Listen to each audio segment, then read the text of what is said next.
ਦੋਸਤੋ ਵੈਲਕਮ ਹੈ ਤੁਹਾਡਾ ਸਾਡੇ ਚੈਨਲ ਮਾਲਾ ਮਣਕੇ ਉੱਤੇ। ਕਿਤਾਬ ਦਾ ਨਾਮ ਰਾਹ ਰਸਤੇ, ਲੇਖਕ ਨਰਿੰਦਰ ਸਿੰਘ ਕਪੂਰ। ਇਸ ਦਾ ਪੰਜਵਾਂ ਲੇਖ ਵਿਚਾਰ ਅਤੇ ਵਿਹਾਰ। ਦੀਵੇ ਦਾ ਮੁਕਾਬਲਾ ਹਨੇਰੇ ਨਾਲ ਹੀ ਨਹੀਂ, ਹਨੇਰੀ ਨਾਲ ਵੀ ਹੈ। ਲੋੜ ਅਗਿਆਨਤਾ ਘਟਾਉਣ ਦੀ ਹੀ ਨਹੀਂ, ਮਿਹਨਤ ਕਰਕੇ ਗਿਆਨ, ਸੋਚ ਅਤੇ ਚੇਤਨਾ ਵਧਾਉਣ ਦੀ ਵੀ ਹੈ। ਮਨੁੱਖ ਦਾ ਉਦੇਸ਼ ਸੰਸਾਰ ਵਿੱਚ ਸਫਲ ਹੋਣਾ ਹੀ ਨਹੀਂ, ਸਫਲ ਹੋ ਕੇ ਆਪਣੇ ਆਪ ਨੂੰ ਅੰਦਰੋਂ ਰਚਨਾਉਣ ਅਤੇ ਸੰਸਾਰ ਨੂੰ ਅੰਦਰੋਂ ਬਾਹਰੋਂ ਸੋਹਣਾ ਬਣਾਉਣ ਦੀ ਜ਼ਿੰਮੇਵਾਰੀ ਵੀ ਉਸੇ ਦੀ ਹੀ ਹੈ।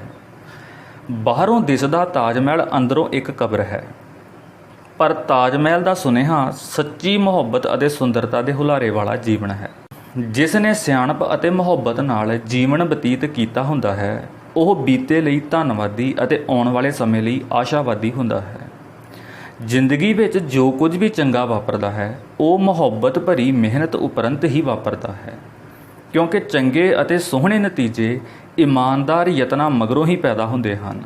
ਇਸ ਕਰਕੇ ਕਿਹਾ ਜਾਂਦਾ ਹੈ ਕਿ ਇਨਕਲਾਬ ਵਿਹਲਿਆਂ ਵੱਲੋਂ ਉਡੀਕਦਿਆਂ ਨਹੀਂ, ਮਿਹਨਤ ਕਰਨ ਵਾਲਿਆਂ ਵੱਲੋਂ ਕੁਝ ਕੀਤਿਆਂ ਹੀ ਵਾਪਰਦੇ ਹਨ। ਮਿਹਨਤ ਅਤੇ ਖੁਸ਼ਹਾਲੀ ਨਾਲ ਨਾਲ ਚੱਲਦੀਆਂ ਹਨ। ਜੀਵਨ ਵਿੱਚ ਹਰੇਕ ਮਨੁੱਖ ਦੇ ਖੁਸ਼ਹਾਲ ਜਾਂ ਕੰਗਾਲ ਹੋਣ ਦੇ ਫੈਸਲੇ ਜਵਾਨੀ ਵਿੱਚ ਹੀ ਹੋ ਜਾਂਦੇ ਹਨ। ਜਵਾਨੀ ਵਿੱਚ ਸੋਚਣ ਨਾਲ ਬੁੱਧੀ ਬਲਵਾਨ ਹੁੰਦੀ ਹੈ, ਜਦ ਕਿ ਪੈਰ ਚੱਲਣ ਨਾਲ ਮਜ਼ਬੂਤ ਹੁੰਦੇ ਹਨ ਅਤੇ ਹੱਥ ਕੰਮ ਕਰਨ ਨਾਲ ਨਿਪੁੰਨ ਹੋ ਜਾਂਦੇ ਹਨ। ਇਸੇ ਕਰਕੇ ਕਿਹਾ ਜਾਂਦਾ ਹੈ ਕਿ ਨਿੱਕੀ ਉਮਰ ਦੇ ਠੇਡੇ ਪੈਰਾਂ ਨੂੰ ਮਜ਼ਬੂਤ ਕਰਦੇ ਹਨ ਅਤੇ ਮਜ਼ਬੂਤ ਪੈਰ ਨਵੇਂ ਰਾਹਾਂ ਨੂੰ ਸਿਰਜਦੇ, ਨਵੀਆਂ ਮੰਜ਼ਲਾਂ ਵੱਲ ਵੱਧਦੇ ਅਤੇ ਨਵੇਂ ਦਿਸ ਹਿੱਦੇ ਉਸਾਰਦੇ ਹਨ। ਜਵਾਨੀ ਵਿੱਚ ਗਿਆਨ ਖੰਭ ਦਿੰਦਾ ਹੈ ਉੱਡਣ ਲਈ, ਜਦ ਕਿ ਉਮਰ ਦਾ ਤਜਰਬਾ ਜੜ੍ਹਾਂ ਦਿੰਦਾ ਹੈ ਧਰਤੀ ਵਿੱਚ ਖੁੱਭਣ ਲਈ। ਗੁਰੂ ਨਾਨਕ ਦੇਵ ਜਾਂ ਗੁਰੂ ਗੋਬਿੰਦ ਸਿੰਘ ਵਾਂਗ ਨਵੇਂ ਇਰਾਦਿਆਂ, ਨਵੀਆਂ ਉਮੀਦਾਂ ਅਤੇ ਨਵੀਆਂ ਬੁਲੰਦ ਸੋਚਾਂ ਵਾਲੇ ਕੁਝ ਵਿਅਕਤੀ ਅਜਿਹੇ ਹੁੰਦੇ ਹਨ ਜਿਹੜੇ ਆਪਣੇ ਸਮੇਂ ਤੋਂ ਪਹਿਲਾਂ ਹੀ ਜੰਮ ਪੈਂਦੇ ਹਨ, ਕਿਉਂਕਿ ਉਹਨਾਂ ਨੇ ਆਪਣੇ ਤੋਂ ਮਗਰੋਂ ਦੇ ਵਕਤ ਨੂੰ ਬਦਲ ਦੇਣਾ ਹੁੰਦਾ ਹੈ। ਅਜਿਹੇ ਲੋਕਾਂ ਦੇ ਪੈਰ ਧਰਤੀ 'ਤੇ ਟਿਕੇ ਹੋਏ ਹੁੰਦੇ ਹਨ। ਇਹੀ ਉਹ ਲੋਕ ਹੁੰਦੇ ਹਨ ਜਿਨ੍ਹਾਂ ਨੇ ਡੂੰਘੀਆਂ ਸਿਖਰਾਂ ਛੋਹੀਆਂ ਹੁੰਦੀਆਂ ਹਨ, ਕਿਉਂਕਿ ਇਹ ਜਿਉਂ-ਜਿਉਂ ਝੁਕਦੇ ਜਾਂਦੇ ਹਨ, ਤਿਉਂ-ਤਿਉਂ ਇਹ ਉੱਚੇ ਉੱਠਦੇ ਜਾਂਦੇ ਹਨ। ਇਹ ਉਹੀ ਲੋਕ ਹੁੰਦੇ ਹਨ ਜਿਨ੍ਹਾਂ ਬਾਰੇ ਬੜੀ ਮਗਰੋਂ ਜਾ ਕੇ ਪਤਾ ਲੱਗਦਾ ਹੈ ਕਿ ਹਾਕਮ ਅਤੇ ਹਕੂਮਤ ਗਲਤ ਸਨ ਅਤੇ ਸੁਕਰਾਤ ਅਤੇ ਈਸਾ ਠੀਕ ਸਨ, ਭੀੜ ਗਲਤ ਸੀ ਅਤੇ ਮਨਸੂਰ ਸਹੀ ਸੀ। ਆਪਣੀ ਲੰਮੀ ਅਤੇ ਡੂੰਘੀ ਸੋਚ ਅਤੇ ਆਪਣੀ ਸਿਖਰਲੀ ਕਲਪਨਾ ਕਰਕੇ ਇਹ ਸਾਰੇ ਲੋਕ ਸਾਡੀ ਸ਼ਰਧਾ ਦੇ ਕੇਂਦਰ ਹੋ ਨਿਬੜਦੇ ਹਨ। ਜਿਵੇਂ ਕਿਸੇ ਨੂੰ ਸੋਹਣਾ ਕਹਿਣ ਵਾਸਤੇ ਅਸੀਂ ਉਸ ਨੂੰ ਗੁਲਾਬ ਜਾਂ ਚੰਨ ਜਾਂ ਹੀਰਾ ਕਹਿ ਦਿੰਦੇ ਹਾਂ, ਇਵੇਂ ਹੀ ਜਦੋਂ ਅਸੀਂ ਆਪ ਉੱਚਾ ਉੱਠਣਾ ਹੁੰਦਾ ਹੈ ਤਾਂ ਪਹਿਲਾਂ ਹੀ ਕਿਸੇ ਉੱਚੇ ਉੱਠੇ ਹੋਏ ਨੂੰ ਯਾਦ ਕਰਦੇ ਹਾਂ ਅਤੇ ਉਸ ਪ੍ਰਤੀ ਸ਼ਰਧਾ ਸਾਨੂੰ ਆਪ ਉੱਚੇ ਉੱਠਣ ਦੇ ਵਿਸ਼ਵਾਸ ਨਾਲ ਭਰ ਦਿੰਦੀ ਹੈ। ਸ਼ਰਧਾ ਦੇ ਅਰਥ ਵਿਸ਼ਵਾਸ ਕਰਨ ਤੋਂ ਨਹੀਂ ਹਨ, ਸ਼ਰਧਾ ਦੇ ਅਰਥ ਵਿਸ਼ਵਾਸ ਨੂੰ ਅਮਲ ਵਿੱਚ ਲਿਆਉਣ ਤੋਂ ਹਨ। ਸ਼ਰਧਾ ਅਤੇ ਵਿਸ਼ਵਾਸ ਸੋਚ ਦੇ ਉਹ ਪੜਾਅ ਹੁੰਦੇ ਹਨ ਜਿੱਥੇ ਸਭ ਪ੍ਰਕਾਰ ਦੀਆਂ ਦੁਚਿੱਤੀਆਂ, ਸੰਸ਼ੇ ਅਤੇ ਸ਼ੰਕੇ ਲੋਪ ਹੋ ਜਾਂਦੇ ਹਨ ਅਤੇ ਕੁਝ ਕਰ ਵਿਖਾਉਣ ਦੀਆਂ ਛੁਪੀਆਂ ਹੋਈਆਂ ਵੱਡੀਆਂ ਹਿੰਮਤਾਂ ਜਾਗ ਪੈਂਦੀਆਂ ਹਨ। ਇੱਕ ਗਿਰਜੇ ਵਿੱਚ ਜੁੜੀ ਹੋਈ ਸੰਗਤ ਨੂੰ ਅਟੱਲ ਵਿਸ਼ਵਾਸ ਵਿੱਚ ਨਹਾਤੇ ਹੋਏ ਇੱਕ ਪਾਦਰੀ ਨੇ ਜਦੋਂ ਸੰਬੋਧਨ ਕਰਦਿਆਂ ਕਿਹਾ ਕਿ ਪਰਮਾਤਮਾ ਦੀ ਅਗਵਾਈ ਵਿੱਚ ਅੱਗੇ ਵਧਣ ਦੀ ਹਿੰਮਤ ਕਰੋ, ਉਹ ਅੱਗੋਂ ਹੋ ਕੇ ਤੁਹਾਨੂੰ ਮਿਲੇਗਾ, ਤਾਂ ਸਮੁੱਚਾ ਵਾਤਾਵਰਣ ਇੰਨਾ ਸ਼ਰਧਾਮਈ ਹੋ ਗਿਆ ਕਿ ਉਸ ਪਾਦਰੀ ਦਾ ਧੰਨਵਾਦ ਕਰਨ ਲਈ ਸੰਗਤਾਂ ਦੇ ਅਖੀਰ ਵਿੱਚ ਕਮਜ਼ੋਰ ਲੱਤਾਂ ਵਾਲੀ ਇੱਕ ਇਸਤਰੀ ਹਿੰਮਤ ਕਰਕੇ ਆਪਣੀ ਪਹੀਆ ਕੁਰਸੀ ਵਿੱਚੋਂ ਉੱਠੀ, ਚੱਲੀ ਅਤੇ ਚੱਲਦੀ ਗਈ, ਕਿਉਂਕਿ ਪਾਦਰੀ ਦੇ ਬੋਲੇ ਹੋਏ ਸ਼ਬਦਾਂ ਨੇ ਉਸ ਦੇ ਅੰਦਰ ਛੁਪੇ ਹੋਏ ਆਤਮ ਵਿਸ਼ਵਾਸ ਨੂੰ ਜਗਾ ਦਿੱਤਾ ਸੀ। ਉਹ ਪਾਦਰੀ ਤੋਂ ਅਧਿਆਪਕ ਅਤੇ ਅਧਿਆਪਕ ਤੋਂ ਗੁਰੂ ਬਣ ਗਿਆ ਸੀ। ਅਧਿਆਪਕ ਪੜ੍ਹਾਉਂਦੇ ਹਨ ਜਦ ਕਿ ਗੁਰੂ ਜਗਾਉਂਦੇ ਹਨ। ਅਧਿਆਪਕ ਪ੍ਰਕਾਸ਼ ਦੀਆਂ ਗੱਲਾਂ ਕਰਦੇ ਹਨ, ਗੁਰੂ ਨੂਰ ਦੇ ਦੀਦਾਰ ਕਰਾਉਂਦੇ ਹਨ। ਡਾਕਟਰ ਅਤੇ ਮਰੀਜ਼ ਵਿਚਕਾਰ ਵੀ ਕਰਾਮਾਤ ਉਦੋਂ ਵਾਪਰਦੀ ਹੈ ਜਦੋਂ ਰਿਸ਼ਤਾ ਸ਼ਰਧਾ ਅਤੇ ਵਿਸ਼ਵਾਸ ਵਾਲਾ ਹੋ ਜਾਂਦਾ ਹੈ। ਇੱਕ ਵਿਅਕਤੀ ਨੂੰ ਜਦੋਂ ਕੰਨ ਦੀ ਤਕਲੀਫ ਹੋਈ ਤਾਂ ਉਸ ਨੂੰ ਸੁਣਨਾ ਬੰਦ ਹੋ ਗਿਆ। ਮੁਆਇਨਾ ਕੀਤਾ ਗਿਆ ਅਤੇ ਦੱਸਿਆ ਗਿਆ ਕਿ ਇੱਕ ਹੱਡੀ ਰੁਕਾਵਟ ਬਣੀ ਹੋਈ ਹੈ, ਆਪਰੇਸ਼ਨ ਕਰਨਾ ਪਵੇਗਾ। ਮਰੀਜ਼ ਦੀ ਤਸੱਲੀ ਨਾ ਹੋਈ। ਉਹ ਮਰੀਜ਼ ਉੱਥੋਂ ਉਸ ਡਾਕਟਰ ਕੋਲ ਗਿਆ ਜਿਸ 'ਤੇ ਉਸ ਨੂੰ ਵਿਸ਼ਵਾਸ ਸੀ। ਆਪਰੇਸ਼ਨ ਟੇਬਲ 'ਤੇ ਝੁਕੇ ਡਾਕਟਰ ਨੇ ਕੁਝ ਚਿਰ ਪਿੱਛੋਂ ਉਸ ਨੂੰ ਪੁੱਛਿਆ, ਹੁਣ ਸੁਣਦਾ ਹੈ? ਮਰੀਜ਼ ਨੇ ਕਿਹਾ, ਮੈਨੂੰ ਤਾਂ ਹੁਣ ਤੁਹਾਡੀਆਂ ਉਂਗਲਾਂ ਦੇ ਹਿੱਲਣ ਦੀ ਆਵਾਜ਼ ਵੀ ਸਾਫ਼ ਸੁਣਾਈ ਦੇ ਰਹੀ ਹੈ। ਡਾਕਟਰ ਨੇ ਉਸ ਦੀ ਬਿਨਾਂ ਕੋਈ ਫੀਸ ਲਏ ਉਸੇ ਵੇਲੇ ਛੁੱਟੀ ਕਰ ਦਿੱਤੀ। ਉਸ ਨੂੰ ਮਗਰੋਂ ਪਤਾ ਲੱਗਿਆ ਕਿ ਆਪਰੇਸ਼ਨ ਨਹੀਂ ਸੀ ਕੀਤਾ ਗਿਆ, ਕੇਵਲ ਮੈਲ ਹੀ ਕੱਢੀ ਗਈ ਸੀ। ਸਾਡੀਆਂ ਬਹੁਤੀਆਂ ਸਮੱਸਿਆਵਾਂ ਸਾਡੇ ਵਹਿਮ ਹੀ ਹੁੰਦੇ ਹਨ। ਜਦੋਂ ਮਨੁੱਖੀ ਸੋਚ ਅਤੇ ਵਿਹਾਰ ਵਿੱਚੋਂ ਸਾੜਾ ਅਤੇ ਈਰਖਾ, ਨਿੰਦਾ ਅਤੇ ਨਫ਼ਰਤ ਦੀ ਮੈਲ ਨਿਕਲ ਜਾਵੇ ਤਾਂ ਜ਼ਿੰਦਗੀ ਦੇ ਸੰਗੀਤ ਦੀਆਂ ਅੰਤਰ ਧੁਨਾਂ ਬੋਲਿਆਂ ਨੂੰ ਵੀ ਸਾਫ਼ ਸੁਣਾਈ ਦੇਣ ਲੱਗ ਪੈਂਦੀਆਂ ਹਨ। ਮਨ ਵਿੱਚੋਂ ਖੋਟ ਨਿਕਲ ਜਾਵੇ ਤਾਂ ਸਾਰੇ ਪਿਆਰੇ ਲੱਗਣ ਲੱਗ ਪੈਂਦੇ ਹਨ ਅਤੇ ਸਾਰੇ ਆਪਣੇ ਲੱਗਣ ਲੱਗ ਪੈਂਦੇ ਹਨ। ਲਗਭਗ 1 ਸਦੀ ਪਹਿਲਾਂ ਦਰਬਾਰ ਸਾਹਿਬ ਅੰਮ੍ਰਿਤਸਰ ਦੇ ਸਰੋਵਰ ਦੀ ਕਾਰ ਸੇਵਾ ਹੋ ਰਹੀ ਸੀ ਤਾਂ ਸੰਗਤਾਂ ਵਿੱਚ ਸੇਵਾ ਦਾ ਉਮਾਹਾ ਵੇਖਣ ਵਾਲਾ ਸੀ। ਉਸ ਸਮੇਂ ਸ਼ਹਿਰ ਦੇ ਸ਼ਰਧਾਵਾਨ ਮੁਸਲਮਾਨਾਂ ਦਾ ਇੱਕ ਜਥਾ ਵੀ ਕਾਰ ਸੇਵਾ ਵਿੱਚ ਸ਼ਾਮਲ ਹੋਣ ਲਈ ਦਰਬਾਰ ਸਾਹਿਬ ਪਹੁੰਚਿਆ। ਇਹ ਜਥਾ ਸਦਭਾਵਨਾ, ਸ਼ਰਧਾ ਅਤੇ ਸਨੇਹ ਦਾ ਸੰਦੇਸ਼ ਸੀ। ਇਹ ਮੁਸਲਮਾਨ ਜਾਬਰ ਮੁਗਲਿਆ ਹਕੂਮਤ ਦੇ ਪ੍ਰਤੀਨਿਧ ਨਹੀਂ ਸਨ। ਇਹ ਪਿਆਰ ਦਾ ਸੁਨੇਹਾ ਦੇਣ ਵਾਲੇ ਇਸਲਾਮ ਦੇ ਪ੍ਰਤੀਕ ਸਨ। ਸੋ ਇਹਨਾਂ ਦੀ ਸ਼ਰਧਾ ਨੂੰ ਵੇਖ ਕੇ ਸਿੱਖਾਂ ਨੂੰ ਆਪਣਾ ਇਤਿਹਾਸ ਭੁੱਲ ਗਿਆ। ਇਹਨਾਂ ਮੁਸਲਮਾਨਾਂ ਨੇ ਅਜੇ ਥੋੜ੍ਹੇ ਜਿਹੇ ਤਸਲੇ ਹੀ ਚੁੱਕੇ ਸਨ ਕਿ ਸਿੱਖਾਂ ਨੇ ਡੂੰਘੀ ਸ਼ਰਧਾ ਅਤੇ ਸਿਖਰਲੀ ਮੁਹੱਬਤ ਨਾਲ ਅੱਗੇ ਹੋ ਕੇ ਉਹਨਾਂ ਦੇ ਹੱਥ ਫੜ ਲਏ ਅਤੇ ਕਿਹਾ ਕਿ ਅਸੀਂ ਤੁਹਾਡੇ ਤੋਂ ਵਾਰੇ ਜਾਂਦੇ ਹਾਂ, ਤੁਹਾਡੇ ਪਿਆਰ ਦੇ ਜਜ਼ਬੇ ਤੋਂ ਕੁਰਬਾਨ ਜਾਂਦੇ ਹਾਂ। ਤੁਹਾਡੀ ਨਮਾਜ਼ ਦਾ ਵੇਲਾ ਹੋ ਗਿਆ ਹੈ, ਹੁਣ ਤੁਸੀਂ ਕਿਧਰੇ ਹੋਰ ਨਹੀਂ ਜਾਣਾ, ਇੱਥੇ ਹਰਿਮੰਦਰ ਸਾਹਿਬ ਵਿੱਚ ਹੀ ਆਪਣੀ ਨਮਾਜ਼ ਅਦਾ ਕਰ ਲਵੋ। ਇਹ ਨਮਾਜ਼ ਕੇਵਲ ਮੁਸਲਮਾਨਾਂ ਨੇ ਹੀ ਨਹੀਂ ਸੀ ਅਦਾ ਕੀਤੀ, ਇਸ ਵਿੱਚ ਉੱਥੇ ਹਾਜ਼ਰ ਹਿੰਦੂ ਅਤੇ ਸਿੱਖ ਵੀ ਸ਼ਾਮਲ ਸਨ। ਇਹ ਉਹ ਪਲ ਹੁੰਦੇ ਹਨ ਜਦੋਂ ਖੰਡਰਾਂ ਵਿੱਚ ਮਹਿਲ ਬਣਨ ਦੀ ਹਿੰਮਤ ਜਾਗ ਪੈਂਦੀ ਹੈ। ਇਹਨਾਂ ਪਲਾਂ ਵਿੱਚ ਹਰੇਕ ਸਧਾਰਨ ਮਨੁੱਖ ਵੀ ਆਪਣੇ ਆਪ 'ਤੇ ਮਾਣ ਕਰਨ ਲੱਗ ਪੈਂਦਾ ਹੈ ਅਤੇ ਉਸ ਦੇ ਮਨ ਵਿੱਚ ਸੱਚੀ ਮੁਹੱਬਤ ਵਾਲੇ ਬੁਲੰਦ ਵਿਚਾਰ ਜਨਮ ਲੈਂਦੇ ਹਨ। ਵਿਚਾਰ ਜਾਂ ਖਿਆਲ ਮੁੱਖ ਤੌਰ 'ਤੇ 3 ਪ੍ਰਕਾਰ ਦੇ ਹੁੰਦੇ ਹਨ। ਅਸੀਂ ਇਹਨਾਂ ਵਿੱਚੋਂ ਕਿਸੇ ਇੱਕ ਜਾਂ ਦੂਜੇ ਦੇ ਪਿੜ ਵਿੱਚ ਵਿਚਰਦੇ ਰਹਿੰਦੇ ਹਾਂ। ਜਿਹੋ ਜਿਹੇ ਸਾਡੇ ਵਿਚਾਰ ਹੁੰਦੇ ਹਨ, ਉਹੋ ਜਿਹਾ ਸਾਡਾ ਵਿਹਾਰ ਹੋ ਨਿਬੜਦਾ ਹੈ। ਪਹਿਲੀ ਪ੍ਰਕਾਰ ਦੇ ਵਿਚਾਰ ਜਾਂ ਖਿਆਲ ਉੱਚੇ ਅਤੇ ਸੁੱਚੇ ਹੁੰਦੇ ਹਨ, ਜਿਹੜੇ ਤਿਆਗ ਤੋਂ ਪ੍ਰੇਰਿਤ, ਨਿਰਸਵਾਰਥ ਹੋ ਕੇ ਸਰਬੱਤ ਦਾ ਭਲਾ ਮੰਗਣ ਵਾਲੇ, ਸ਼ਾਂਤੀ ਅਤੇ ਸੱਚਾਈ ਨਾਲ ਡੁੱਲ ਪੈਂਦੇ ਹਨ। ਖਿਆਲਾਂ ਦਾ ਇਹ ਸਭ ਤੋਂ ਉੱਚਾ ਮੰਡਲ ਹੁੰਦਾ ਹੈ, ਜਿਸ ਵਿੱਚ ਸਾਡੀ ਆਤਮਾ 'ਚ ਪਰਮ ਆਤਮਾ ਨਾਲੋਂ ਵਿਛੜੇ ਹੋਣ ਦਾ ਅਹਿਸਾਸ ਹੋਣ ਕਾਰਨ ਉੱਚੀਆਂ ਉਡਾਰੀਆਂ ਲਾਉਣ ਅਤੇ ਉੱਚੇ ਹੋਣ ਦੀ ਤਾਂਘ ਉਪਜਦੀ ਹੈ। ਦੂਜੀ ਪ੍ਰਕਾਰ ਦੇ ਵਿਚਾਰ ਭਾਵਨਾਵਾਂ ਤੋਂ ਪ੍ਰੇਰਿਤ ਹੁੰਦੇ ਹਨ। ਇਹਨਾਂ ਵਿਚਾਰਾਂ ਵਿੱਚ ਆਪਣੇ ਪ੍ਰੇਮੀ, ਸਾਥੀ, ਬੱਚੇ ਜਾਂ ਆਪਣੇ ਘਰ ਆਦਿ ਨਾਲੋਂ ਵਿਯੋਗੇ ਹੋਣ ਕਾਰਨ ਵਿਛੋੜੇ ਵਿੱਚੋਂ ਉਪਜੀ ਬੇਚੈਨ ਅਤੇ ਮਿਲਾਪ ਦੀ ਤਾਂਘ ਵਾਲੀ ਲਾਲਸਾ ਹੁੰਦੀ ਹੈ। ਇਹਨਾਂ ਵਿਚਾਰਾਂ ਵਿੱਚ ਤੌਖਲੇ ਅਤੇ ਦੁਚਿੱਤੀ ਕਾਰਨ ਮਨ ਦੀ ਸਥਿਤੀ ਡਾਵਾਂਡੋਲ ਰਹਿੰਦੀ ਹੈ। ਡਾਵਾਂਡੋਲ ਮਨ ਬੇਚੈਨੀ ਵਾਲੇ ਵਿਚਾਰਾਂ ਨੂੰ ਜਨਮ ਦਿੰਦਾ ਹੈ। ਅਜਿਹੇ ਵਿਚਾਰ ਵਿੱਚ ਮਨ ਬੁੱਧੀ 'ਤੇ ਹੀ ਨਹੀਂ, ਕਲਪਨਾ 'ਤੇ ਵੀ ਹਾਵੀ ਹੋ ਜਾਂਦੇ ਹਨ ਅਤੇ ਵਿਅਕਤੀ ਉਖੜਿਆ ਪ੍ਰਤੀਤ ਕਰਦਾ ਹੈ ਅਤੇ ਟਿਕਾ ਲਈ ਤਾਂਘਦਾ ਹੈ। ਤੀਜੀ ਪ੍ਰਕਾਰ ਦੇ ਵਿਚਾਰ ਸੰਘਣੇ, ਕਾਲੇ ਅਤੇ ਡਰ ਵਾਲੇ ਹੁੰਦੇ ਹਨ, ਜਿਹੜੇ ਅਸਫਲਤਾ ਦੇ ਡਰ, ਹਾਰ ਦੇ ਭੈ ਅਤੇ ਮਰ ਜਾਣ ਦੇ ਸੰਸ਼ੇ ਨਾਲ ਭਰੇ ਹੋਏ ਹੁੰਦੇ ਹਨ। ਇਹਨਾਂ ਵਿੱਚੋਂ ਚਿੰਤਾ ਅਤੇ ਸੰਤਾਪ ਉਪਜਦੇ ਹਨ, ਜਿਹੜੇ ਸਾਡੇ ਵਿਹਾਰ ਦੇ ਸੰਤੁਲਨ ਨੂੰ ਵਿਗਾੜ ਦਿੰਦੇ ਹਨ ਅਤੇ ਮਨੁੱਖ ਆਪਣੇ ਆਪ ਨੂੰ ਘੁੰਮਣ ਘੇਰੀ ਵਿੱਚ ਗ੍ਰਸਿਆ ਹੋਇਆ ਅਨੁਭਵ ਕਰਦਾ ਹੈ। ਆਲੇ ਦੁਆਲੇ ਵਿੱਚ ਝਾਤ ਮਾਰਨ ਨਾਲ ਵਿਖਾਈ ਦੇਵੇਗਾ ਕਿ ਕੁਝ ਵਿਅਕਤੀ ਪਰ ਉਪਕਾਰ ਅਤੇ ਤਿਆਗ ਦੇ ਰਾਹ ਪਏ ਹੋਏ ਹਨ, ਜਦੋਂ ਕਿ ਅਨੇਕਾਂ ਵਿਅਕਤੀ ਧਨ ਰਾਹੀਂ ਤਾਕਤ ਜਾਂ ਤਾਕਤ ਰਾਹੀਂ ਧਨ ਹਥਿਆਉਣ ਵਿੱਚ ਰੁੱਝੇ ਹੋਏ ਹਨ ਅਤੇ ਬਹੁ ਗਿਣਤੀ ਕੇਵਲ ਖਾਣ ਪੀਣ ਅਤੇ ਸਰੀਰ ਨੂੰ ਭੋਗਣ ਵਿੱਚ ਮਸਤ ਹੈ। ਜਿਵੇਂ ਸੁਖਾਵਾਂ ਰਿਸ਼ਤਾ ਲੱਭਦਾ ਨਹੀਂ, ਉਸਾਰਨਾ ਪੈਂਦਾ ਹੈ, ਇਵੇਂ ਹੀ ਵਿਚਾਰਾਂ ਦੀ ਉੱਚਤਮ ਅਵਸਥਾ ਵਿੱਚ ਪਹੁੰਚਣ ਲਈ ਨਿਰੰਤਰ ਯਤਨ ਕਰਨਾ ਪੈਂਦਾ ਹੈ।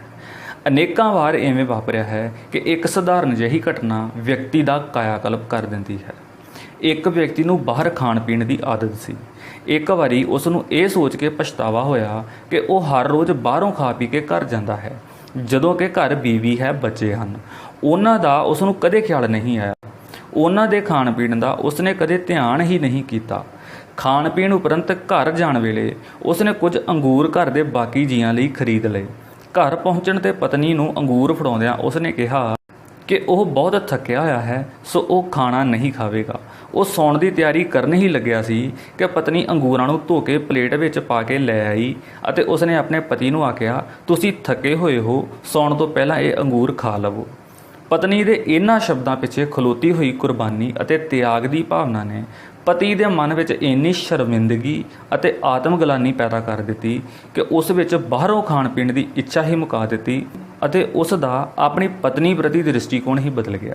ਕਰਾਮਾਤੀ ਘੜੀਆਂ ਵਿੱਚ, ਅਲੋਕਾਰੀ ਹਾਲਤਾਂ ਵਿੱਚ ਜਿਹੜੀਆਂ ਖਾਹਿਸ਼ਾਂ ਇੱਕ ਵਾਰੀ ਸਵਾਹ ਹੋ ਜਾਣ, ਉਹ ਫਿਰ ਨਹੀਂ ਜਾਗਦੀਆਂ। ਕੁਝ ਘਟਨਾਵਾਂ ਚਿੰਤਾ ਨੂੰ ਚੇਤਨਾ ਵਿੱਚ ਬਦਲਣ ਦੀ ਸਮਰੱਥਾ ਰੱਖਦੀਆਂ ਹਨ। ਚਿੰਤਾ ਨੂੰ ਚੇਤਨਾ ਦੇ ਰਸਤੇ ਪੈਣ ਲਈ ਪਹਿਲਾਂ ਕਈ ਵਾਰ ਅਨੇਕ ਗਲਤ ਰਸਤਿਆਂ ਤੇ ਭਟਕਣਾ ਪੈਂਦਾ ਹੈ। ਇੱਕ ਵਾਰੀ ਇੱਕ ਉਦਾਸ ਅਤੇ ਮਾਯੂਸ ਰਾਹੀ ਨੂੰ ਭੇਡਾਂ ਚਾਰਨ ਵਾਲੀ ਇੱਕ ਇਸਤਰੀ ਵਿਖਾਈ ਦਿੱਤੀ। ਉਸ ਨੂੰ ਉਸ ਇਸਤਰੀ ਕੋਲੋਂ ਕੁਝ ਖਾਣ ਲਈ ਮਿਲਣ ਦੀ ਆਸ ਬੱਝੀ। ਉਸ ਇਸਤਰੀ ਨੇ ਆਪਣੀਆਂ ਰੋਟੀਆਂ ਵਿੱਚੋਂ ਅੱਧੀਆਂ ਉਸ ਰਾਹੀ ਨੂੰ ਦੇ ਦਿੱਤੀਆਂ। ਕਿਸੇ ਭੁੱਖੇ ਨੂੰ ਰੋਟੀ ਖਵਾਉਣਾ ਨਿਰਸੰਦੇਹ ਤਿਆਗ ਅਤੇ ਪਰਉਪਕਾਰ ਹੈ, ਪਰ ਇਹ ਸਹੀ ਅਰਥਾਂ ਵਿੱਚ ਤਿਆਗ ਅਤੇ ਪਰਉਪਕਾਰ ਉਦੋਂ ਹੀ ਬਣਦਾ ਹੈ ਜਦੋਂ ਤੁਹਾਨੂੰ ਵੀ ਭੁੱਖੇ ਵਿਅਕਤੀ ਜਿੰਨੀ ਭੁੱਖ ਲੱਗੀ ਹੋਵੇ ਅਤੇ ਇਸ ਅਵਸਥਾ ਵਿੱਚ ਤੁਸੀਂ ਆਪਣੀ ਰੋਟੀ ਵਿੱਚੋਂ ਅੱਧਾ ਹਿੱਸਾ ਕਿਸੇ ਨੂੰ ਦੇ ਦੇਵੋ। ਇਸ ਸੰਖੇਪ ਜਿਹੀ ਮਿਲਣੀ ਵਿੱਚ ਉਸ ਪੁਰਸ਼ ਨੇ ਵੇਖਿਆ ਕਿ ਉਸ ਇਸਤਰੀ ਦੇ ਥੈਲੇ ਵਿੱਚ ਇੱਕ ਚਮਕਦਾਰ ਪੱਥਰ ਸੀ। ਝਿਜਕਦਿਆਂ ਉਸ ਨੇ ਉਸ ਇਸਤਰੀ ਤੋਂ ਉਹ ਪੱਥਰ ਮੰਗ ਲਿਆ ਅਤੇ ਉਸ ਇਸਤਰੀ ਨੇ ਉਹ ਪੱਥਰ ਇੰਜ ਹੀ ਸੁਭਾਵਿਕ ਦੇ ਦਿੱਤਾ ਜਿਵੇਂ ਉਹ ਇਸਤਰੀ ਦਾ ਭਾਰ ਜਾਂ ਬੋਝ ਹਲਕਾ ਹੋ ਗਿਆ ਹੋਵੇ। ਉਹ ਪੁਰਸ਼ ਜਿਵੇਂ ਕਿ ਪੁਰਸ਼ ਸੋਚਦੇ ਹਨ ਸੋਚਦਾ ਜਾ ਰਿਹਾ ਸੀ ਕਿ ਉਸ ਨੇ ਉਸ ਮੂਰਖ ਇਸਤਰੀ ਤੋਂ ਉਹ ਹੀਰਾ ਠੱਗ ਲਿਆ ਸੀ। ਇਸਤਰੀਆਂ ਨੂੰ ਠੱਗ ਕੇ ਪੁਰਸ਼ ਆਪਣੇ ਚਤੁਰ ਹੋਣ ਦਾ ਭਰਮ ਪਾਲਣ ਦੇ ਆਦੀ ਹਨ। ਜਿਵੇਂ ਹਰ ਚਤੁਰਾਈ ਥੋੜ੍ਹਾ ਜਿਹਾ ਚਿਰ ਸਾਨੂੰ ਝੂਠੀ ਓਹਲੇ ਵਿੱਚ ਮਾਣ ਖੁਸ਼ੀ ਦੇ ਕੇ ਪਛਤਾਵਾ ਬਣ ਜਾਂਦੀ ਹੈ, ਉਵੇਂ ਹੀ ਪੁਰਸ਼ ਨਾਲ ਵਾਪਰਿਆ। ਉਸ ਪੁਰਸ਼ ਨੂੰ ਆਪਣੀ ਚਤੁਰਾਈ ਨਾਲੋਂ ਉਸ ਭੋਲੀ ਇਸਤਰੀ ਦੀ ਨਿਰਛਲਤਾ ਬੜੀ ਵੱਡੀ ਪ੍ਰਤੀਤ ਹੋਣ ਲੱਗ ਪਈ ਅਤੇ ਉਹ ਚਾਹੁਣ ਦੇ ਬਾਵਜੂਦ ਵੀ ਉਹ ਹੀਰਾ ਵੇਚ ਨਾ ਸਕਿਆ। ਉਹ ਹੀਰਾ ਇੰਨਾ ਕੀਮਤੀ ਸੀ ਕਿ ਕਿਸੇ ਜੌਹਰੀ ਕੋਲ ਉਸ ਦੀ ਕੀਮਤ ਅਦਾ ਕਰਨ ਦੀ ਸਮਰੱਥਾ ਵੀ ਨਹੀਂ ਸੀ। ਬਹੁਤ ਸਾਰੀਆਂ ਚੀਜ਼ਾਂ ਬਹੁਤ ਸਾਰੇ ਵਿਚਾਰਾਂ ਵਾਂਗ ਇਸ ਕਰਕੇ ਨਿਰਅਰਥਕ ਹੋ ਜਾਂਦੀਆਂ ਹਨ ਕਿਉਂਕਿ ਸਾਡੇ ਕੋਲ ਉਹਨਾਂ ਨੂੰ ਵਰਤਣ ਦੀ ਸਮਰੱਥਾ ਨਹੀਂ ਹੁੰਦੀ। ਹੀਰਾ ਪ੍ਰਾਪਤ ਕਰਕੇ ਵੀ ਉਹ ਪੁਰਸ਼ ਨਿਰਾਸ਼ ਸੀ ਕਿਉਂਕਿ ਚਤੁਰਾਈ ਜਾਂ ਭ੍ਰਿਸ਼ਟ ਢੰਗਾਂ ਰਾਹੀਂ ਪ੍ਰਾਪਤ ਕੀਤੇ ਸਾਧਨ ਚੰਗੇ ਉਦੇਸ਼ਾਂ ਲਈ ਨਹੀਂ ਵਰਤੇ ਜਾ ਸਕਦੇ। ਅਕਸਰ ਸਾਨੂੰ ਜਦੋਂ ਸਾਡੀ ਸਮਰੱਥਾ ਨਾਲੋਂ ਵਧੇਰੀ ਚੀਜ਼ ਪ੍ਰਾਪਤ ਹੋ ਜਾਂਦੀ ਹੈ ਤਾਂ ਉਸ ਨੂੰ ਸੰਭਾਲਣ ਦੀ ਸਮਰੱਥਾ ਨਾ ਹੋਣ ਕਾਰਨ ਸਾਡੀ ਚਿੰਤਾ ਅਤੇ ਨਿਰਾਸ਼ਤਾ ਦੋਵੇਂ ਵੱਧ ਜਾਂਦੀਆਂ ਹਨ। ਉਸ ਪੁਰਸ਼ ਨਾਲ ਵੀ ਇਵੇਂ ਹੀ ਵਾਪਰਿਆ। ਇੱਕ ਦਿਨ ਉਹ ਹੀਰਾ ਲੈ ਕੇ ਵਾਪਸ ਉਸ ਇਸਤਰੀ ਕੋਲ ਪਹੁੰਚਿਆ ਅਤੇ ਕਿਹਾ, ਮੈਨੂੰ ਇਹ ਹੀਰਾ ਨਹੀਂ ਚਾਹੀਦਾ, ਮੈਨੂੰ ਇਸ ਤੋਂ ਵੀ ਵਧੇਰੇ ਕੀਮਤੀ ਚੀਜ਼ ਚਾਹੀਦੀ ਹੈ। ਤੂੰ ਮੈਨੂੰ ਦਿਲ ਦੀ ਉਹ ਡੂੰਘਾਈ ਦੇ ਜਿਸ ਵਿੱਚੋਂ ਰਾਹੀਆਂ ਨਾਲ ਆਪਣੀ ਰੋਟੀ ਵੰਡਣ ਅਤੇ ਅਜਨਬੀਆਂ ਨੂੰ ਹੀਰੇ ਬਖਸ਼ਣ ਦੀ ਅਮੀਰੀ ਉਪਜਦੀ ਹੈ। ਤੇਰੇ ਤੋਂ ਹੀਰਾ ਛੱਲ ਕੇ ਮੈਨੂੰ ਆਪਣੀ ਗਰੀਬੀ ਅਤੇ ਤੇਰੀ ਅਮੀਰੀ ਦਾ ਹੀ ਅਹਿਸਾਸ ਹੋਇਆ ਹੈ। ਤੈਨੂੰ ਹੀਰਾ ਗਵਾ ਕੇ ਵੀ ਕੋਈ ਘਾਟਾ ਨਹੀਂ ਪਿਆ, ਮੈਨੂੰ ਪ੍ਰਾਪਤ ਕਰਕੇ ਵੀ ਕੋਈ ਲਾਭ ਨਹੀਂ ਹੋਇਆ, ਕੋਈ ਸ਼ਾਂਤੀ ਨਹੀਂ ਮਿਲੀ। ਇਸ ਜਗਤ ਵਿੱਚ ਬਿਨਾਂ ਗਵਾਇਆਂ ਕੁਝ ਨਹੀਂ ਮਿਲਦਾ। ਕਈਆਂ ਨੂੰ ਕੁਝ ਪਹਿਲਾਂ ਮਿਲ ਜਾਂਦਾ ਹੈ ਅਤੇ ਗਾਉਣ ਦਾ ਅਮਲ ਮਗਰੋਂ ਸ਼ੁਰੂ ਹੁੰਦਾ ਹੈ। ਤੁਸੀਂ ਵੇਖਿਆ ਹੋਵੇਗਾ ਕਿ ਜਿਨ੍ਹਾਂ ਨੂੰ ਬਿਨਾਂ ਮਿਹਨਤ ਕੀਤਿਆਂ ਵਿਰਸੇ ਵਿੱਚ ਜਾਇਦਾਦ ਆਦਿ ਮਿਲ ਜਾਂਦੀ ਹੈ ਉਹ ਉਸ ਜਾਇਦਾਦ ਦਾ ਕੇਵਲ ਦੁਰਉਪਯੋਗ ਹੀ ਕਰ ਸਕਦੇ ਹਨ। ਜਦੋਂ ਇੱਕ ਜੇਬ ਕਤਰੇ ਨੂੰ ਵੀ ਕਿਸੇ ਨਾਲ ਪ੍ਰੇਮ ਹੋ ਜਾਂਦਾ ਹੈ ਤਾਂ ਉਸ ਵਿੱਚ ਵੀ ਸਿਖਰਲੇ ਵਿਚਾਰ ਜਾਗ ਪੈਂਦੇ ਹਨ ਅਤੇ ਉਸ ਨੂੰ ਸਾਰੀਆਂ ਜੇਬਾਂ ਆਪਣੀਆਂ ਜੇਬਾਂ ਲੱਗਣ ਲੱਗ ਪੈਂਦੀਆਂ ਹਨ। ਇਸ ਲਈ ਮੁਸੀਬਤ ਖੜੀ ਹੋ ਜਾਂਦੀ ਹੈ ਕਿ ਆਪਣੀ ਜੇਬ ਉਹ ਕਿਵੇਂ ਕੱਟੇ, ਇਵੇਂ ਉਹ ਆਪਣਾ ਧੰਦਾ ਹੀ ਬਦਲ ਲੈਂਦਾ ਹੈ। ਜੀਵਨ ਵਿੱਚ ਪਿਆਰ ਹੀ ਇੱਕ ਅਜਿਹਾ ਖੇਤਰ ਹੈ ਜਿਹੜਾ ਸਾਨੂੰ ਡੂੰਘੀਆਂ ਸਿਖਰਾਂ ਦੇ ਦੀਦਾਰ ਕਰਾਉਂਦਾ ਹੈ। ਪਿਆਰ ਇੱਕ ਸਹਿਜ ਅਤੇ ਮੱਠੀ ਅੱਗ ਦੀ ਨਿਆਈ ਹੈ ਜਿਹੜੀ ਸਾੜਦੀ ਨਹੀਂ ਭੁੰਨਦੀ ਹੈ। ਸੁੱਖ ਅਤੇ ਦੁੱਖ ਦੇ ਸੰਕਲਪਾਂ ਦੀ ਸੋਝੀ ਤਾਂ ਆਉਂਦੀ ਹੀ ਡੂੰਘੇ ਸੱਚੇ ਅਤੇ ਸੁਹਿਰਦ ਪਿਆਰ ਦੇ ਅਨੁਭਵ ਰਾਹੀਂ ਹੈ। ਜੇ ਸੁੱਖ ਦੁੱਖ ਵੰਡਾਉਣ ਲਈ ਹਰ ਵਾਰੀ ਸਾਨੂੰ ਕਿਸੇ ਨਵੇਂ ਸਾਥੀ ਦੀ ਚੋਣ ਕਰਨੀ ਪਵੇ ਤਾਂ ਜ਼ਿੰਦਗੀ ਬੜੀ ਮੁਸ਼ਕਲ ਹੋ ਜਾਵੇਗੀ। ਇਸੇ ਕਰਕੇ ਵਿਆਹ ਦੀ ਪ੍ਰਥਾ ਹੋਂਦ ਵਿੱਚ ਆਈ ਹੈ। ਬੰਦਿਆਂ ਨਾਲ ਘਰ ਵਸਦੇ ਹਨ, ਰਿਸ਼ਤਿਆਂ ਨਾਲ ਬੰਦੇ ਵਸਦੇ ਹਨ। ਜਦੋਂ ਰਿਸ਼ਤਾ ਆਮੋ ਸਾਹਮਣੇ ਦਾ ਹੋ ਜਾਵੇ ਤਾਂ ਜ਼ਿੰਦਗੀ ਡੂੰਘੀਆਂ ਟੁੱਬੀਆਂ ਲਾਉਂਦੀ ਹੋਈ ਨਵੀਆਂ ਸਿਖਰਾਂ ਛੂੰਹਦੀ ਹੈ। ਇਸ ਕਰਕੇ ਕਹਿੰਦੇ ਹਨ ਕਿ ਜ਼ਿੰਦਗੀ ਨੂੰ ਹਿਲੋਰਾ ਦੇਣ ਵਾਲੀਆਂ ਸਾਰੀਆਂ ਕਿਰਿਆਵਾਂ ਕਿਸੇ ਤੀਜੀ ਧਿਰ ਦੀ ਵਿਚੋਲਗੀ ਤੋਂ ਮੁਕਤ ਹੁੰਦੀਆਂ ਹਨ। ਉਂਝ ਤਾਂ ਮੌਸਮ ਕਈ ਹੁੰਦੇ ਹਨ, ਪਰ ਜਿਹੜੇ ਮੌਸਮ ਵਿੱਚ ਪਿਆਰਾ ਘਰ ਆ ਜਾਵੇ ਉਹ ਮਿਲਾਪ ਦਾ ਮੌਸਮ ਹੁੰਦਾ ਹੈ। ਜਿਨ੍ਹਾਂ ਚੀਜ਼ਾਂ ਨੂੰ ਦੇਣ ਦੇ ਪੱਖੋਂ ਅਸੀਂ ਸਾਰੇ ਸੰਸਾਰ ਨੂੰ ਇਨਕਾਰ ਕੀਤਾ ਹੁੰਦਾ ਹੈ, ਉਹਨਾਂ ਨੂੰ ਜਦੋਂ ਸਾਡਾ ਪਿਆਰਾ ਮੰਗਦਾ ਹੈ ਤਾਂ ਸਹਿਜੇ ਹੀ ਉਹਨਾਂ ਨੂੰ ਦੇਣ ਦੀ ਸਾਡੇ ਵਿੱਚ ਸਮਰੱਥਾ ਅਤੇ ਅਮੀਰੀ ਉਪਜ ਪੈਂਦੀ ਹੈ। ਪਿਆਰ ਵਿੱਚ ਵਪਾਰ ਨਹੀਂ ਹੁੰਦਾ, ਪਰ ਕਈ ਪਿਆਰ ਵਿੱਚ ਵੀ ਵਪਾਰ ਕਰਨ ਦੀ ਜਿੱਦ ਕਰਦੇ ਹਨ। ਵਪਾਰੀ ਹਰ ਚੀਜ਼ ਨੂੰ ਉਸ ਦੇ ਮੁੱਲ ਦੇ ਸੰਦਰਭ ਵਿੱਚ ਨਕਦ ਉਧਾਰ ਦੇ ਪ੍ਰਸੰਗ ਵਿੱਚ ਵੇਖਦਾ ਹੈ। ਇਹਨਾਂ ਪ੍ਰਸੰਗਾਂ ਤੋਂ ਬਾਹਰ ਵੇਖਣ ਦੀ ਉਸ ਵਿੱਚ ਸਮਰੱਥਾ ਨਹੀਂ ਹੁੰਦੀ। ਨੋਟ ਗਿਣ ਕੇ ਉਸ ਦੇ ਹੱਥ ਖੁਰਦਰੇ ਹੋ ਜਾਂਦੇ ਹਨ। ਗਾਹਕਾਂ ਨਾਲ ਨਿੱਕੀਆਂ ਚੁਸਤ ਚਲਾਕੀਆਂ ਕਰਦਿਆਂ ਉਸ ਨੂੰ ਬੰਦਿਆਂ ਨਾਲ ਮਿਲਣ ਦੀ ਜਾਚ ਹੀ ਭੁੱਲ ਜਾਂਦੀ ਹੈ। ਅਮੀਰੀ ਅਤੇ ਗਰੀਬੀ ਨਾਂ ਦੀ ਵਾਸਤਵ ਵਿੱਚ ਕੋਈ ਚੀਜ਼ ਨਹੀਂ ਹੁੰਦੀ। ਇਹ ਵਸਤਾਂ ਨੂੰ ਵਰਤਣ ਦੀ ਜਾਚ ਅਤੇ ਦ੍ਰਿਸ਼ਟੀ ਗੁਣ ਹੁੰਦੇ ਹਨ। ਜਿਸ ਦੀ ਸਿਹਤ ਠੀਕ ਹੈ ਉਸ ਲਈ ਦਵਾਈਆਂ ਜਾਂ ਵੱਡੇ ਤੋਂ ਵੱਡੇ ਹਸਪਤਾਲ ਦੇ ਵੀ ਕੋਈ ਅਰਥ ਨਹੀਂ ਹੁੰਦੇ। ਦ੍ਰਿਸ਼ਟੀਕੋਣ ਦੇ ਵਖਰੇਵੇਂ ਕਾਰਨ ਹੀ ਅਸੀਂ ਵੱਖ-ਵੱਖ ਢੰਗਾਂ ਨਾਲ ਸੋਚਦੇ ਹਾਂ। ਕਈ ਪਹਾੜਾਂ ਨੂੰ ਚੜ੍ਹਨ ਦੀ ਦ੍ਰਿਸ਼ਟੀ ਨਾਲ ਵੇਖਦੇ ਹਨ, ਕਈ ਪਹਾੜਾਂ ਦੀ ਦੂਰੀ ਹੀ ਮਾਣਦੇ ਹਨ ਅਤੇ ਕਈ ਪਹਾੜ ਤੋਂ ਡਿੱਗ ਪੈਣ ਦੇ ਡਰ ਨਾਲ ਦੂਰ ਹੀ ਰਹਿੰਦੇ ਹਨ। ਇਵੇਂ ਹੀ ਕਈਆਂ ਲਈ ਪੀਂਘ ਹੁਲਾਰੇ ਦਾ ਪ੍ਰਤੀਕ ਹੈ, ਕਈਆਂ ਲਈ ਰੱਸੀ ਟੁੱਟ ਜਾਣ ਦਾ ਤੌਖਲਾ ਹੈ। ਜ਼ਿੰਦਗੀ ਦੇ ਇੱਕ ਹੀ ਵਰਤਾਰੇ ਦੀਆਂ ਅਨੇਕਾਂ ਪਰਤਾਂ ਹੁੰਦੀਆਂ ਹਨ। ਇਹਨਾਂ ਅਨੇਕਾਂ ਪਰਤਾਂ ਦੀ ਸੋਝੀ ਨੂੰ ਹੀ ਗਿਆਨ ਕਹਿੰਦੇ ਹਨ। ਉਦਾਹਰਣ ਵਜੋਂ ਕਿਨਾਰਿਆਂ ਦਾ ਖੁਰਨਾ ਨਦੀ ਦਾ ਵਿਸਤਾਰ ਬਣ ਜਾਂਦਾ ਹੈ। ਇਵੇਂ ਹੀ ਜਦੋਂ ਹਨੇਰੀ ਮਾਰੂਥਲਾਂ ਦੇ ਟਿੱਬਿਆਂ ਦੀ ਰੇਤ ਉਡਾਉਂਦੀ ਹੈ ਤਾਂ ਵਾਸਤਵ ਵਿੱਚ ਉਹ ਮਾਰੂਥਲ ਨੂੰ ਹੋਰ ਵੀ ਵਿਸ਼ਾਲ ਕਰ ਜਾਂਦੀ ਹੈ। ਇਵੇਂ ਹੀ ਕਿਸੇ ਵੱਲੋਂ ਉਂਗਲੀ ਉਠਾਉਣ ਵੇਲੇ ਸਾਡੀਆਂ ਆਪਣੀਆਂ 3 ਉਂਗਲਾਂ ਸਾਡੇ ਆਪਣੇ ਵੱਲ ਉੱਠੀਆਂ ਹੋਈਆਂ ਹੁੰਦੀਆਂ ਹਨ। ਗਿਆਨ ਮੁਕਤ ਹੀ ਨਹੀਂ ਕਰਦਾ, ਇਹ ਕੈਦ ਵੀ ਕਰਦਾ ਹੈ। ਕੇਵਲ ਸਿਧਾਂਤਕ ਗਿਆਨ ਪ੍ਰਾਪਤ ਕਰਨ ਉਪਰੰਤ ਅਣਜਾਣ ਬਣਨਾ ਲਗਭਗ ਅਸੰਭਵ ਹੁੰਦਾ ਹੈ। ਇਵੇਂ ਗਿਆਨ ਸਾਨੂੰ ਪਕੜ ਲੈਂਦਾ ਹੈ। ਵਿਰੋਧੀ ਵਿਚਾਰ ਸਾਨੂੰ ਆਪਣੇ ਵਿਚਾਰਾਂ ਨੂੰ ਉਵੇਂ ਹੀ ਪੁਸ਼ਟ ਕਰਨ ਦਾ ਅਵਸਰ ਪ੍ਰਦਾਨ ਕਰਦੇ ਹਨ ਜਿਵੇਂ ਵਿਰੋਧੀ ਹਵਾ ਸਾਡੀ ਪਤੰਗ ਨੂੰ ਦੂਰ ਅਤੇ ਉੱਚਾ ਲੈ ਜਾਂਦੀ ਹੈ। ਇੱਕ ਵਾਰੀ ਪਤੰਗਾਂ ਦੀ ਇੱਕ ਦੁਕਾਨ ਤੇ ਇੱਕ ਵਿਅਕਤੀ ਨੇ ਪੁੱਛਿਆ, ਕਿਹੜਾ ਪਤੰਗ ਸਭ ਤੋਂ ਉੱਚਾ ਉੱਡੇਗਾ? ਉੱਤਰ ਮਿਲਿਆ, ਜਿੰਨਾ ਉੱਚਾ ਤੁਹਾਡਾ ਹੌਸਲਾ ਹੋਵੇਗਾ ਓਨਾ ਵਿਸ਼ਾਲ ਤੁਹਾਡਾ ਆਸਮਾਨ ਹੋ ਜਾਵੇਗਾ ਅਤੇ ਜਿੰਨਾ ਵਿਸ਼ਾਲ ਤੁਹਾਡਾ ਆਸਮਾਨ ਹੋਵੇਗਾ ਓਨਾ ਉੱਚਾ ਤੁਹਾਡਾ ਪਤੰਗ ਜਾਵੇਗਾ। ਗੈਸ ਵਾਲੇ ਗੁਬਾਰਿਆਂ ਨੂੰ ਵੇਚਣ ਵਾਲੇ ਵਿਅਕਤੀ ਕੋਲ ਇੱਕ ਕਾਲੇ ਰੰਗ ਦੇ ਬੱਚੇ ਨੇ ਪੁੱਛਿਆ, ਅੰਕਲ ਕੀ ਕਾਲੇ ਰੰਗ ਦੇ ਗੁਬਾਰੇ ਵੀ ਉੱਡਦੇ ਹਨ? ਉੱਤਰ ਮਿਲਿਆ, ਗੁਬਾਰੇ ਰੰਗ ਕਰਕੇ ਨਹੀਂ ਉੱਡਦੇ, ਉਹਨਾਂ ਦੇ ਉੱਡਣ ਦਾ ਕਾਰਨ ਇਹ ਹੁੰਦਾ ਹੈ ਕਿ ਉਹਨਾਂ ਦੇ ਅੰਦਰ ਕੀ ਹੈ। ਬਾਹਰ ਨਾ ਜਿੱਤ ਹੈ, ਨਾ ਹਾਰ ਹੈ, ਨਾ ਸਫਲਤਾ ਹੈ, ਨਾ ਅਸਫਲਤਾ ਹੈ।